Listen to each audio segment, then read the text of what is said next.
অনেকে কমেন্ট করেছেন এটি কোন গ্রাম। আমাদের গ্রামের নাম গোপীনাথপুর গ্রাম, যার অবস্থান নরসিংদী জেলার রায়পুরা থানার নীলক্ষা ইউনিয়নে।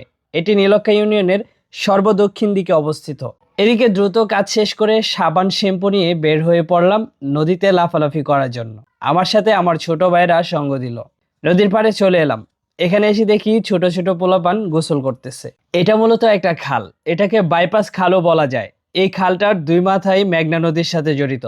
ভরা বর্ষার সময় অনেক নৌকা সময় বাঁচানোর জন্য এই খাল ব্যবহার করে থাকে। আর দেরি করতে ভাল লাগতেছে না, তাই ঝাঁপিয়ে পড়লাম। পানি সেই লেভেলের ঠান্ডা, পানিতে নামার সাথে সাথেই শীতল হয়ে গেলাম। পানিতে গোসল করতে করতে সারাদিনের ক্লান্তি ধুয়ে ফেলবো। এখন আমরা চলে যাব ওই পারে, ওখানে লাফালাফি করতে ভাল লাগে। খাল পাড়ি দিচ্ছিলাম। এখানে অবাক করার বিষয় হলো আমাদেরকে অনুসরণ করে এই কুকুরটিও সাঁতরে আসতেছে। আজকে সে আমাদের সাথে যাবে মনে হচ্ছে, কারণ তার মালিকও আমার সাথে গোসল করতে যাচ্ছে।